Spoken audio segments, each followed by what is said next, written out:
Coming up today, President Park Geun-hye meets her senior aides to review post-earthquake measures in Gwangju and for talks on the best ways to counter North Korea's continual provocations. In the wake of the regime's recent nuclear tests, the member countries of a global treaty banning nuclear testing have condemned Pyongyang for its nuclear weapons program. First, the US Federal Reserve keeps its key rate unchanged but sends a strong signal that a rate hike is coming soon. Stay tuned for these stories and more.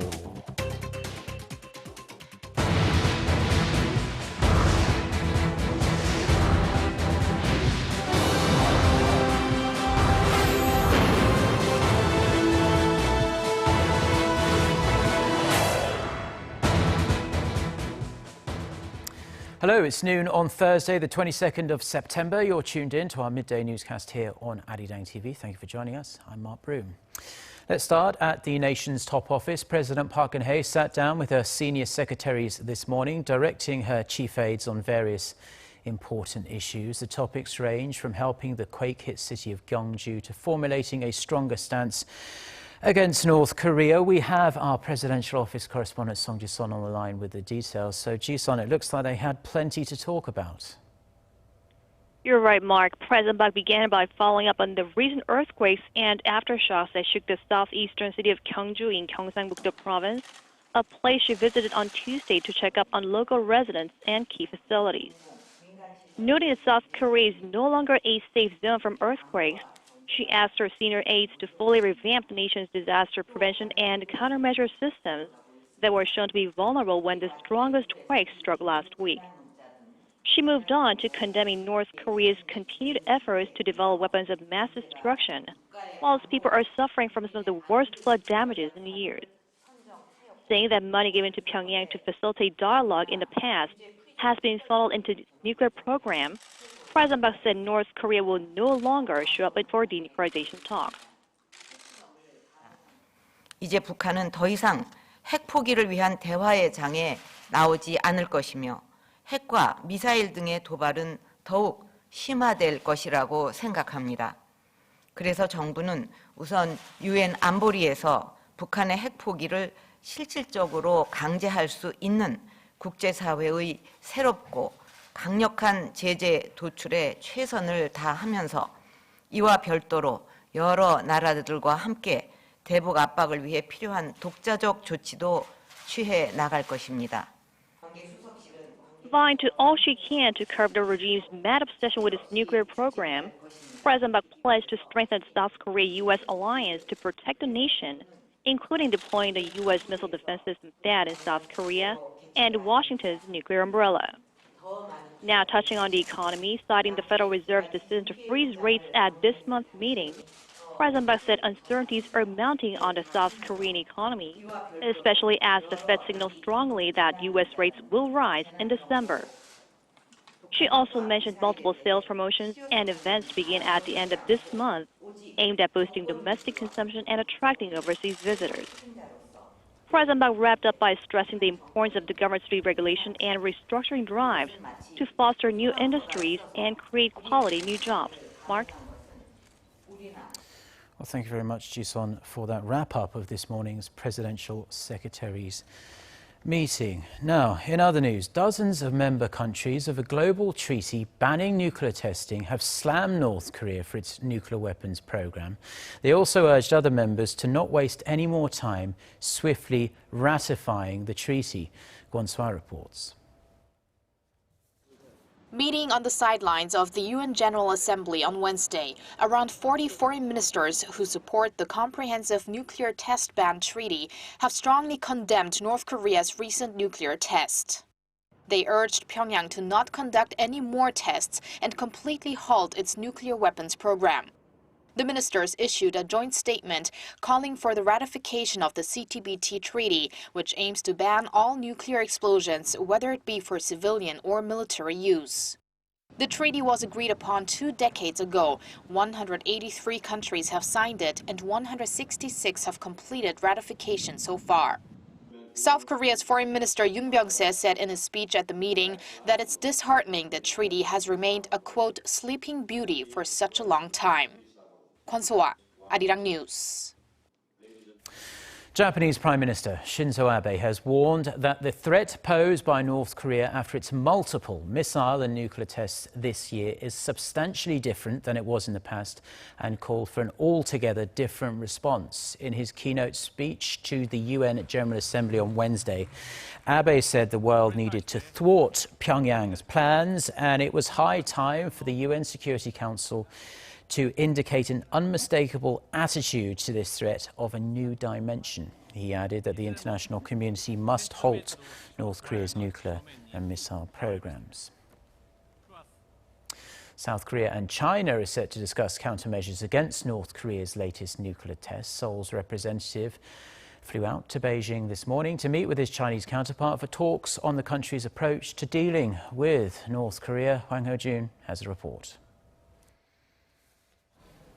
The chief nuclear envoys of South Korea and China are scheduled to hold talks in Beijing Thursday for talks on North Korea's latest provocation.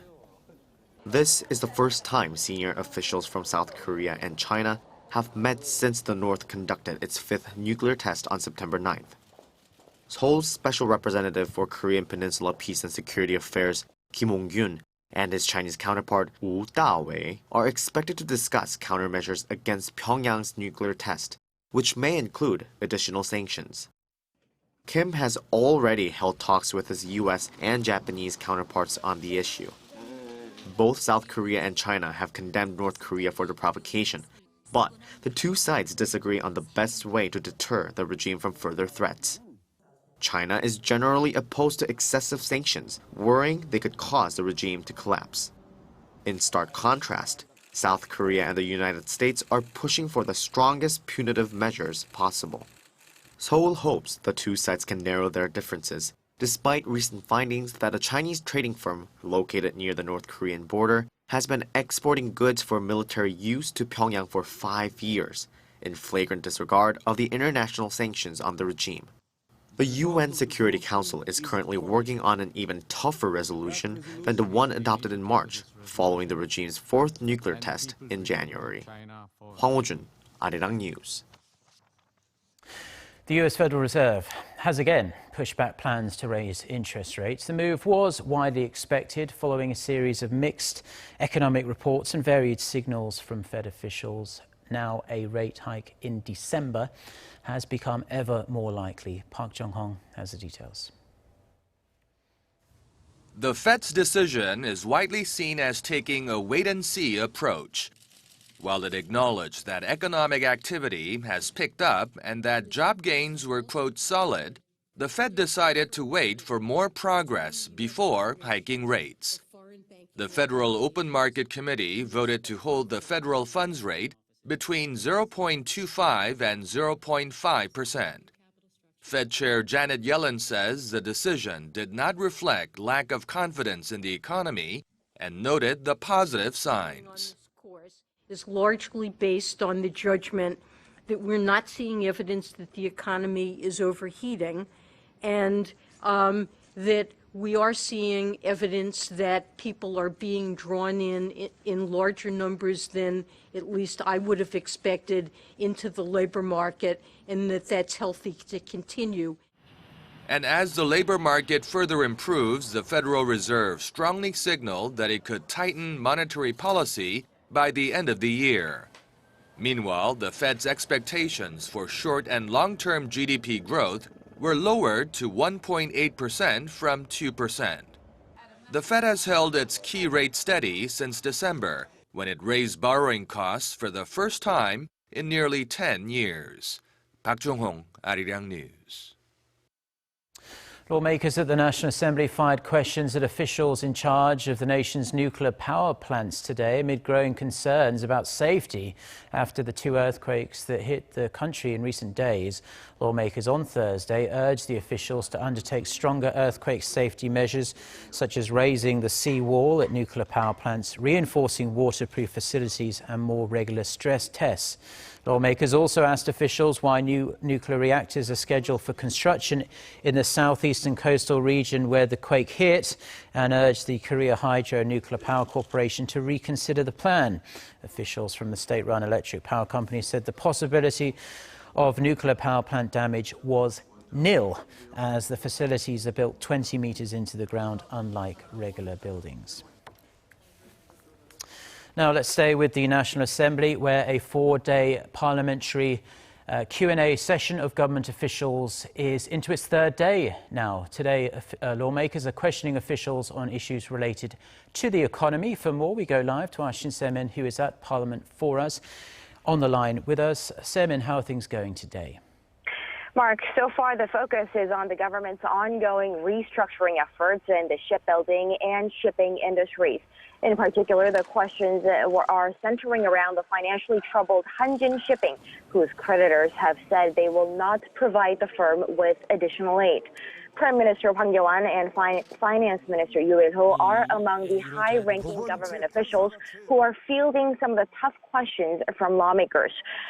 From monitoring the sessions in the morning, some of the lawmakers didn't seem to be quite satisfied with the proceedings and seemed to want clearer answers from the government officials on the Hanjin issue. Currently, lawmakers broke for lunch, but when they come back in the afternoon, they are expected to delve into the issues on the government's efforts to revitalize the economy and pending bills on labor reform and other economic issues. And I'll have more updates on that later. Mark?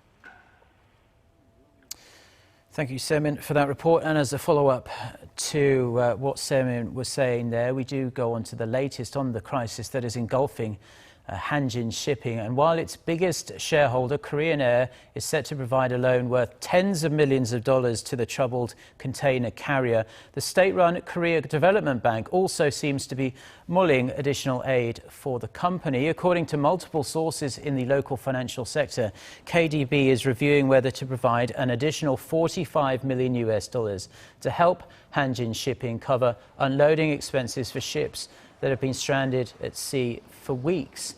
The extra funds that would reportedly use Hanjin's accounts receivable as collateral are likely to be confirmed in the coming days. Now, Korean Air announced a $59 million loan for Hanjin Shipping on Wednesday night, which will help make up the $89.6 million emergency fund earlier pledged by Hanjin Group, which is the parent company of Hanjin Shipping. The shipper has been ordered by the court to submit a self-rehabilitation plan by November 25th.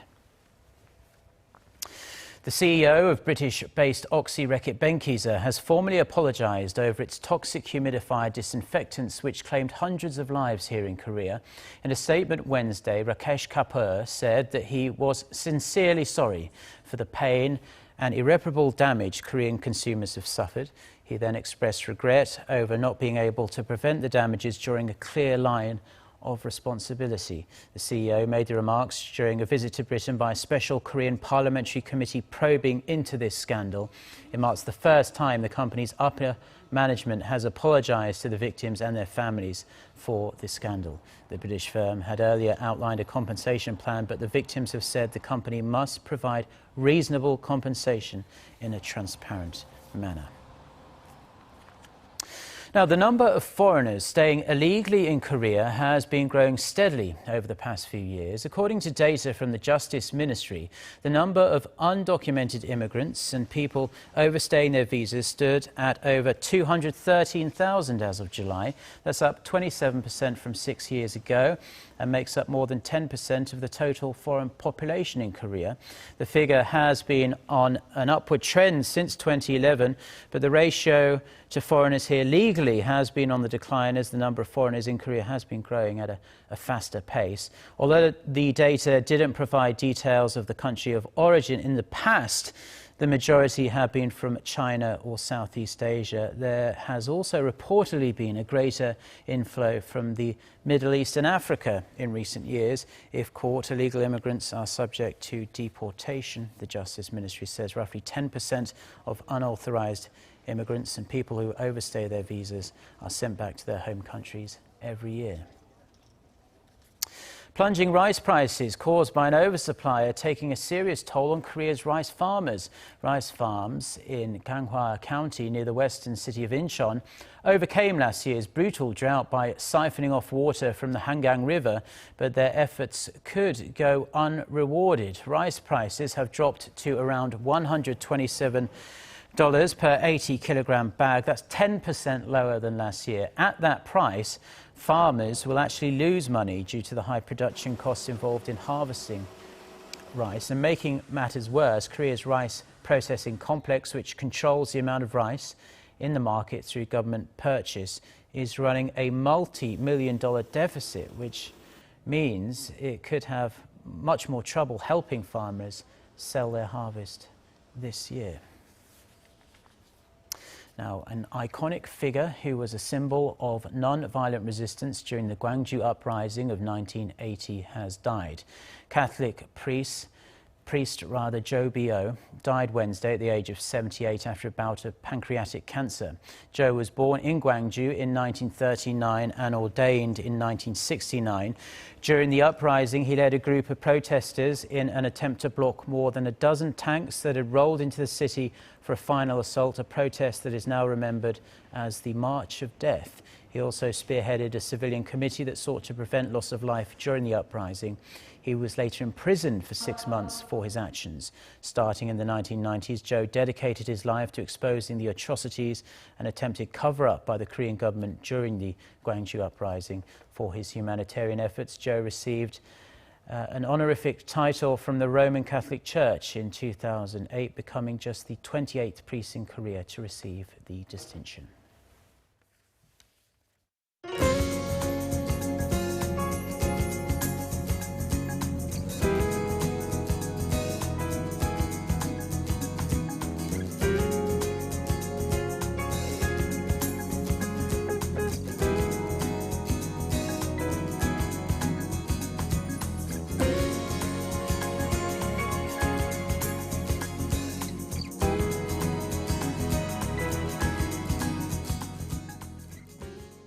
Well, those are stories we've been following on this Thursday afternoon here in Seoul. For more of the latest, don't forget to check out the website arirang.com/news. Do have a great rest of the day. Goodbye.